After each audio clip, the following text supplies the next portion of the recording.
யாத்ராகமம் 1வது அதிகாரம் 8 12 வரை. யோசேப்பை அறியாத புதிய ராஜன் ஒருவன் எகிப்தில் தோன்றினான். அவன் தன் ஜனங்களை நோக்கி, இதோ இஸ்ரவேல் புத்திரர் ஆகிய ஜனங்கள் நம்மிலும் ஏராளமானவர்களும் பலத்தவர்களுமாய் இருக்கிறார்கள். அவர்கள் பெருகாதபடிக்கும் ஒரு யுத்தம் உண்டானால் அவர்கள் நம்முடைய பகைஞரோடே கூடி நமக்கு விரோதமாக யுத்தம் பண்ணி தேசத்தை விட்டு புறப்பட்டு போகாதபடிக்கும் நாம் அவர்களை குறித்து ஒரு உபாயம் பண்ண வேண்டும் என்றான். அப்படியே அவர்களை சுமை சுமக்கிற வேலையினால் ஒடுக்கும்படிக்கு அவர்கள் மேல் விசாரணைக்காரரை வைத்தார்கள். அப்பொழுது அவர்கள் பார்வோனுக்காக பித்தோம், ராமசேஸ் எனும் பண்டசாலை பட்டணங்களை கட்டினார்கள். ஆனாலும் அவர்களை எவ்வளவு ஒடுக்கினார்களோ அவ்வளவாய் அவர்கள் பழுகி பெருகினார்கள். ஆகையால் அவர்கள் இஸ்ரவேல் புத்திரரை குறித்து எரிச்சல் அடைந்தார்கள். கர்த்தருடைய பரிசுத்த நாமம் மகிமைப்படுவதாக. கூடி வந்திருக்கிற யாவரையும் அன்போடு கூட இயேசுவின் நாமத்தினாலே வாழ்த்தி வரவேற்கிறேன். இன்றைக்கு நம்ம தியானிக்க போகிறதான செய்தியின் ஆதாரமாக எடுத்துக்கொண்டதான வசனம் யாத்ராகமம் 1:8 12 வரை. 12வது வசனத்தை நாம் வாசிக்கும் போது வேதம் இப்படியாக சொல்லுகிறது, ஆனாலும் அவர்களை எவ்வளவு ஒடுக்கினார்களோ அவ்வளவாய் அவர்கள் பழுகி பெருகினார்கள். அவர்களை எவ்வளவு ஒடுக்கினார்களோ அவ்வளவாய் அவர்கள் பழுகி பெருகினார்கள். நம்முடைய ஆண்டவர் பெருக செய்கிற ஆண்டவர். நம்முடைய ஆண்டவர் நம்மளை ஆசீர்வதிக்கிறவர். அவர் பெருக்கத்தின் தேவன். எத்தனை பேர் ஆமென் சொல்றீங்க? அல்லேலூயா. ஆதாம தேவன் சிருஷ்டித்து ஆதாம ஆசீர்வதிக்கும் போதே தேவன் சொன்ன வார்த்தை அதுதான், பழுகி பெருகுங்கள் அப்படின்னு சொன்னார். ஆபிரகாம அழைத்தார். அழைத்து ஆசீர்வதிக்கும் போது ஆபிரகாமையும் தேவன் ஆசீர்வதித்த விதம் அப்படித்தான், உன்னை பெருகச் செய்வேன் அப்படின்னு சொன்னார். இதிலிருந்து ஒன்றை அறிந்து கொள்கிறோம், நம்முடைய தேவன் பெருக செய்கிறதான கர்த்தர். ஆனா பிசாசினுடைய வேலை, பிசாசினுடைய எண்ணங்கள் எல்லாம் நீங்களும் நானும் பெருகக்கூடாது என்பதுதான். இங்கே நம்ம வேதத்துல பார்த்தோம், இஸ்ரவேல் ஜனங்கள் எகிப்துக்கு வாழ்வு தேடி வந்தார்கள். வாழ்வு தேடி வந்ததான இஸ்ரவேல் ஜனங்கள் சுமார் 400 ஆண்டுகள் இஸ்ரவேல் ஜனங்கள் எகிப்துல அடிமைகளாய் வாழ்ந்தார்கள் என்று வேதம் சொல்லுகிறது. 400 வருஷம் அடிமைகளா வாழ்றாங்க. பல பார்வோன் ராஜாக்கள் வந்து போயிட்டாங்க. இப்போ ஒரு பார்வோன் ராஜா வந்திருக்கிறாரு. அவருக்கு யோசேப்பு யாருன்னு என்ன செய்யாது, தெரியாது. யோசேப்பு யாருன்னு கேட்டால் அந்த பார்வோனுக்கு தெரியாது. வேதம் தெளிவாய் சொல்லுகிறது, யோசேப்பை அறியாத பார்வோன் ராஜா. இப்போ யோசேப்பை அறியாததுனால யோசேப்பு யாரு, இங்க இருக்கிறதான அந்த இஸ்ரவேல் ஜனங்கள் யாரு, இதை குறித்ததான பெரிய வெளிச்சம் அந்த பார்வோனுக்கு இல்லை. அப்படி இருந்ததுனால அவன் என்ன செய்கிறான், இந்த இஸ்ரவேல் ஜனங்களை பார்க்கிறான். பார்த்துட்டு உள்ளத்துல ஒரு எண்ணம் கொள்ளுகிறான், இவர்கள் இப்படியே பெருகிக்கிட்டே இருக்கிறாங்க, இவங்க இன்னும் பழுத்து கொண்டே இருக்கிறார்கள், இவர்களுடைய பலம் அதிகமாயிட்டே இருக்கு. கொஞ்ச நாள் ஆச்சுன்னா ஒரு போர், ஒரு யுத்தம் வந்தா அந்த யுத்தத்தில் வருகிற சத்துருக்களோடு இவர்களும் சேர்ந்து கொண்டு நம்மோடு யுத்தம் பண்ணினால் நாம் என்ன செய்வது?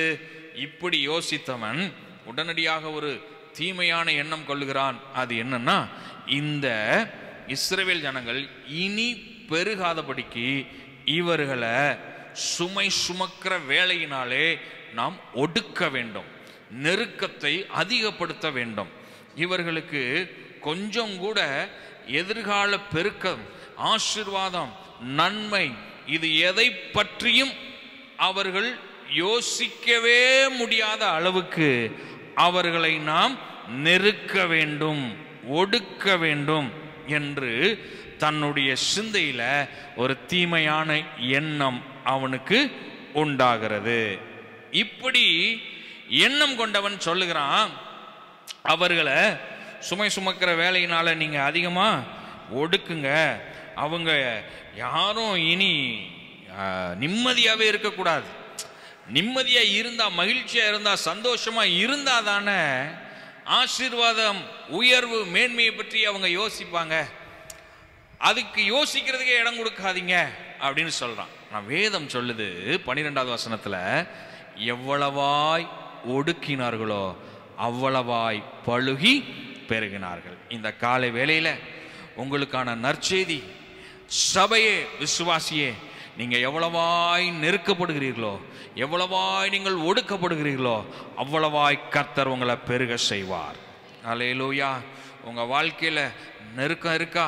உங்க வாழ்க்கையில நீங்க ஒடுக்கப்படுகிறீர்களா? அதிகமான போராட்டம், அதிகமான நிந்தைகளின் வழியாய், அதிகமான பிரச்சனைகளின் ஊடாய் கடந்து செல்கிற அனுபவம் இருந்துச்சுன்னா இன்றைக்கு ஒன்றை புரிந்து கொள்ளுங்கள். I am going to be blessed. I am going to be multiplied. என்னை கர்த்தர் பெருக செய்ய திட்டம் கொண்டிருக்கிறார். என்னை பெருக செய்கிற கர்த்தர், என்னை ஆசீர்வதிக்க செய்கிற கர்த்தர் இன்றைக்கு நெருக்கப்படுகிற என் வாழ்க்கையை மாற்றி என்னை ஆசீர்வதிப்பார். விசுவாசிச்சா ஒரு ஆமென் சொல்லுங்க பார்க்கலாம். அல்லேலூயா. யோசிச்சு பாருங்க, ஆபிரகாமை தேவன் அழைத்து உன்னை ஆசீர்வதிக்கவே ஆசீர்வதித்து உன்னை பெருகவே பெருக பண்ணுவேன்னு சொல்றாரு. சொல்லும் போது அதற்கான அறிகுறி ஏதாவது இருந்துச்சானா ஒண்ணுமே இல்லை, அறிகுறி எதுவுமே இல்லை. But God's promise was there. தேவனுடைய வாக்குத்தத்தம் இருந்தது, தேவன் சொன்ன வார்த்தை இருந்தது. இன்றைக்கு இந்த பிரசங்கத்தை கேட்கிற நீங்களும் அறிகுறி எதுவும் உங்களுக்கு தெரிகிற மாதிரி இருக்க வேண்டாம். ஆனால் இங்கே பேசப்படுகிற அந்த வார்த்தை இருக்குல்ல, அந்த வார்த்தை ஒன்று போதும். இந்த ஆண்டவருடைய வார்த்தையை பிடிச்சுக்கோங்க. எப்படி ஆபிரகாமை அவர் ஆசீர்வதித்து பெருக பண்ணினாரோ அதுபோல இந்த ஆகஸ்ட் மாதம் 11ஆம் தேதி உங்களுக்கு நேராய் வருகிற இந்த ஆண்டுடைய வார்த்தையை பிடித்துக் கொள்ளுங்கள். இந்த வார்த்தை உங்களுடைய வாழ்க்கையில நிச்சயமாய் உங்களை பெருக பண்ணும், ஆசீர்வதிக்கும். அல்லேலூயா, அல்லேலூயா. நெருக்கத்தின், நம்முடைய ஒடுக்கத்தின் சூழலை அறிந்த தேவன் நம்மளை பெருக்கமாய் ஆசீர்வதிப்பேன்னு சொல்லி நம்மோடு கூட இன்று வாக்கு பண்ணுகிறார். நிச்சயமாய் அவர் நம்மை பெருக செய்வார். அல்லேலூயா. மிக வேகமாய் ஒரு 3 காரியத்தை உங்களுக்கு நான் காட்டி கொடுக்க விரும்புகிறேன். இந்த நெருக்கமான சூழல் நம்ம வாழ்க்கையில வரும்போது நம்ம அறிந்து கொள்ள வேண்டிய 3 காரியங்கள். ஒன்று, when we face oppressions, ஒடுக்கப்படுகிற அனுபவம், நெருக்கப்படுகிற அனுபவம் நம்ம வாழ்க்கையில வரும்போது ஒன்றை புரிந்து கொள்ளுங்கள். கர்த்தர் இதை என் வாழ்க்கையில் அனுமதிச்சிருக்கிறார். எதுக்குன்னா என்னுடைய ஆவிக்குரிய ஜீவியத்துல என்னை வளரச் செய்யும்படி கர்த்தர் அனுமதித்திருக்கிறார். தேவன் இதை அனுமதிச்சிருக்கிறார். ஒடுக்கப்படுவதற்கோ நெருக்கப்படுவதற்கோ அது மாதிரி ஆட்கள் நம்ம கிடையாது. ஏன்னா நம்ம ஆண்டவர் தேடுறோம், ஜெபிக்கிறோம், வேதம் வாசிக்கிறோம், அவர் நமக்கு சொல்ற எல்லா காரியத்தையும் கடைபிடிக்கிறோம். பட் ஸ்டில் எல்லாத்தையும் செய்யற நம்ம தான். ஆனாலும் நெருக்கப்படுகிற அனுபவம், ஒடுக்கப்படுகிற அனுபவம். ஏன் ஏன் ஆண்டவர் எதுக்கு இதை என் வாழ்க்கையில் அனுமதித்தார்? ஏன் இப்படிப்பட்ட சூழலின் வழியாய் கர்த்தர் என்னை நடத்தி செல்லுகிறார்? ஏசப்பா, ஏன் ஆண்டவரே? அதற்கு பதில் என்ன தெரியுமா? உங்களை உங்க ஆவிக்குரிய ஜீவியத்தில் கர்த்தர் வளர செய்ய விரும்புகிறார். அல்லேலூயா. உங்களுடைய ஆவிக்குரிய ஜீவியத்தில் அடுத்த நிலைக்கு எடுத்து செல்லும்படி கர்த்தர் விரும்புகிறார். அதனால அனுமதிச்சிருக்கிறார். அல்லேலூயா. He wants you to grow spiritually. உங்களை தேவன் வளர விரும்பினபடினால உங்க ஆவிக்குரிய ஜீவியத்தில் இன்னும் வளர்ச்சியை தேவன் கொடுக்க விரும்பினதுனால உங்களுக்கு இதை தேவன் என்ன செஞ்சிருக்கிறாரு? அனுமதித்திருக்கிறார். அப்ப நெருக்கப்படுகிறதுனால, ஒடுக்கப்படுகிறதுனால வருகிற வேதனைகளை பார்த்து, அந்த சூழலை பார்த்து சோர்ந்து போக போறீங்களா? இல்லைன்னா உங்களுக்கு ஒரு அடுத்த வளர்ச்சியை தேவன் வச்சிருக்கிறாரே, அதற்காக ஆண்டவருக்கு நன்றி சொல்ல போறீங்களா? இந்த காலை வேளையில கர்த்தருடைய வார்த்தையை கேட்டுக்கொண்டு இருக்கிற அருமையான சபையே, நீங்க நெருக்கத்தை பார்த்து சோர்ந்து போகாதீங்க. இதை அனுமதித்த தேவன் உங்களை அடுத்த நிலைக்கு எடுத்து செல்ல போகிறார், உங்களை வளர செய்ய போகிறார். அதற்காக அந்த ஆண்டவருக்கு நன்றி சொல்லுங்க. அல்லேலூயா. அதற்காக ஆண்டவருக்கு நன்றி சொல்லுங்க. ரெண்டாவது, இதை தேவன் அனுமதித்தார். ஏன்? நம்மளுடைய கேள்விக்கான அடுத்த பதில் என்ன தெரியுமா? He wants to build your character. உங்களுடைய குணாதிசயத்தை அவர் கட்ட விரும்புகிறார். உங்களுக்கான குணாதிசயத்தை அவர் கட்ட விரும்புகிறார். உங்களுடைய குணாதிசயத்தில் அவர் உங்களை சீர்படுத்த விரும்புகிறார்.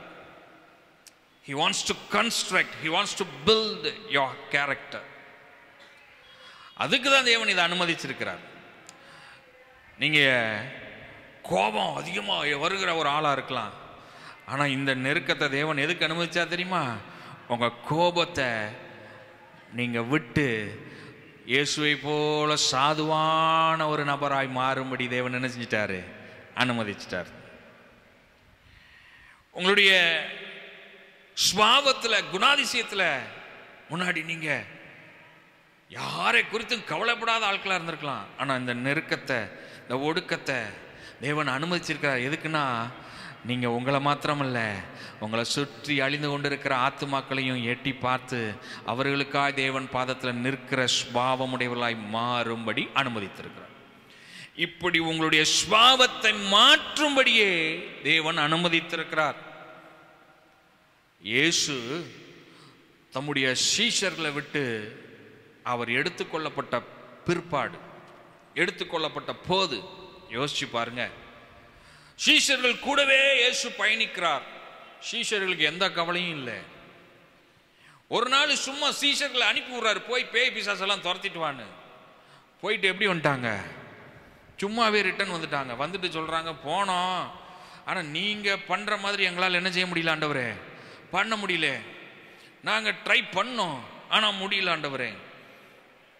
இயேசுவோடு கூட இருந்த வரைக்கும் இந்த சீஷர்களுக்கு எந்த பிரச்சனையுமே இல்லை. நல்ல ஸ்மூத்தா லைஃப் போகுது, நல்ல அழகா இருக்கு வாழ்க்கை. ஆனா இயேசு சிலுவையிலே அடிக்கப்பட்டு ரத்தம் சிந்தி மரித்து மீண்டும் உயிரோடு எழும்பி பரமேறி சென்ற பிற்பாடு யோசிச்சு பாருங்க, இப்படிப்பட்ட நெருக்கத்தை அவங்க எதிர்பார்க்கவே இல்லை. பேதுருவே சொல்றாரு, ஆண்டவரே இப்படி உமக்கு என்ன செய்யக்கூடாது, நடக்க கூடாதுன்னு சொல்றாரு. அப்படின்னா அப்படிப்பட்ட ஒரு நெருக்கமான சூழலை they don't want to see, அவர்கள் அதை பார்க்கவே விரும்பல. இயேசு இருக்கிறதுனால தான் இவங்களுக்கு பொழப்பே, இயேசு இருக்கிறதுனால தான் இவங்களுக்கு வண்டி ஓடுது. அதனால தான் சொல்றாங்க இப்படி எதுவும் நடந்துடக்கூடாது. ஆனா அவங்க நினைச்சதுக்கு மாறா நடந்துச்சா? நடந்தது.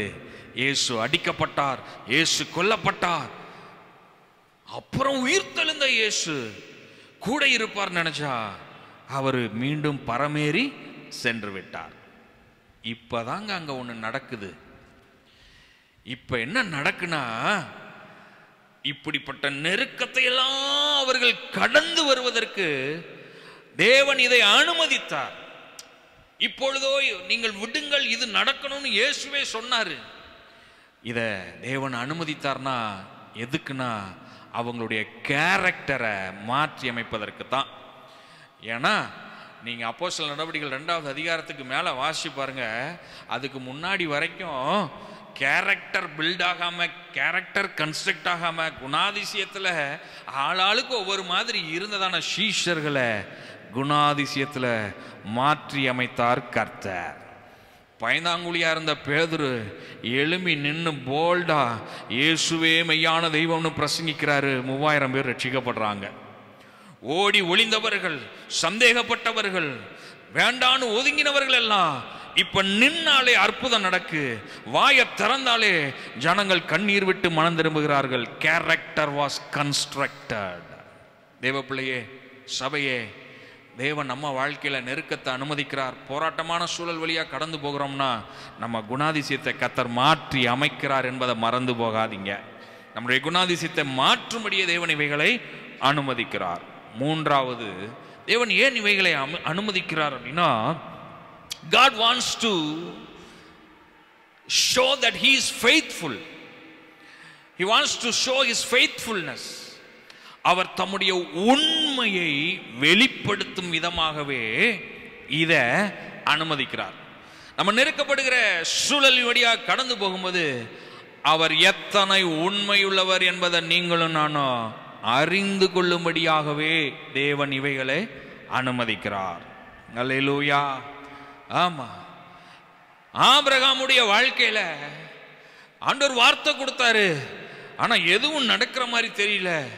நெருக்கமான சூழல், நிந்தைகள், அவமானங்கள், காலம் கடந்துகிட்டே போகுது.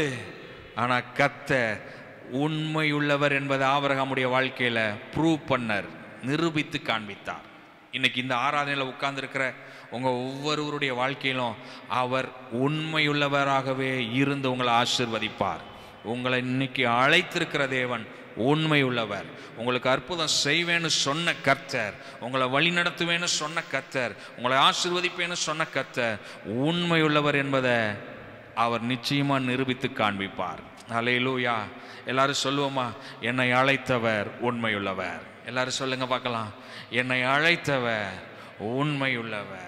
நம்மளை அழைச்சிருக்கிற அந்த ஆண்டவர், நம்மை அழைத்திருக்கிறதான அந்த இயேசு, அவர் உண்மையுள்ளவராகவே இருக்கிறார்.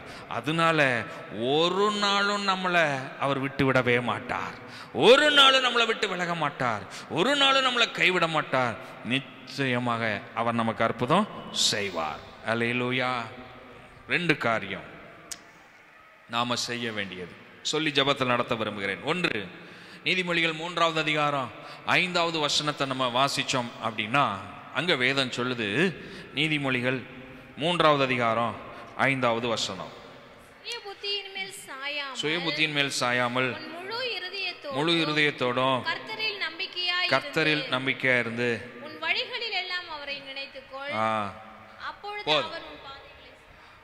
உன் சுயபுத்தியின் மேல சாயாத, உன் சுயமா நீ எந்த முடிவு எடுக்காத. கர்த்தரை சார்ந்து கொள். உன் நெருக்கத்தை மாத்துவாரு, உன்னை பெருக பண்ணுவார். அல்லேலூயா. அப்ப இன்னைக்கு நாம கர்த்தரால் ஆசீர்வதிக்கப்படணும், பெருகணும், தேவன் நமக்கு எல்லா நன்மைகளையும் தரணும்னா இந்த இதுக்குள்ள வந்துடுவோம். சுயமா எதுவும் அல்ல, கர்த்தரையே சார்ந்து கொண்டு, அவரையே பிடித்து கொண்டு, அவருடைய சித்தத்தின்படியே நான் செய்வேங்கிறதான தீர்மானத்துக்குள்ள வருகிறவர்களுக்கு கர்த்தர் இப்படிப்பட்ட நன்மையை செய்வார். நீதிமொழிகள் 28வது அதிகாரம் 25வது வசனத்தினுடைய பிற்பகுதியை வாசிச்சா நீதிமொழிகள் 28, 25 இப்படியா சொல்லுது, கர்த்தரை நம்புகிறவனோ செழிப்பான். கர்த்தரை நம்புகிறவனுக்கு தான். அப்ப நம்மளுடைய பலத்தையோ, நம்மளுடைய பணத்தையோ, நம்முடைய படிப்பையோ, நமக்கு இருக்கிற தகுதியோ நம்ப வேண்டாம். இது எல்லாவற்றை பார்க்கலாம் இயேசு பெரியவர். அவரை நம்பினா போதும், அவர் நம்மை ஆசீர்வதிப்பார். நம்முடைய நெருக்கங்களை எல்லாம் மாற்றி நம்மளை அவர் பெருக பண்ணுவார். அல்லேலூயா, அல்லேலூயா. இந்த மாதம் கர்த்தர் நமக்கு கொடுத்ததான வாக்கு தத்தம் தான் 2வது நம்ம செய்ய வேண்டியது. என்ன வாக்கு தத்தம்? அவரை அண்டிக் கொள்கிற யாவருக்கும் அவர் கேடகமாய் இருக்கிறார். அண்டிக் கொள்ளுங்கள். முதலாவது அவரையே சார்ந்து கொள்ளுங்கள். 2வது அண்டிக் கொள்ளுங்கள். சார்ந்து கொள்வதுங்கிறது நம்பி நம்பி நம்பி வாழ்றது. அண்டிக் கொள்வது என்பது அதை விட ஒரு படி மேலே போய் அவரை கூடவே பயணிப்பது. அல்லேலூயா. அவர் கூடவே பயணிப்பது.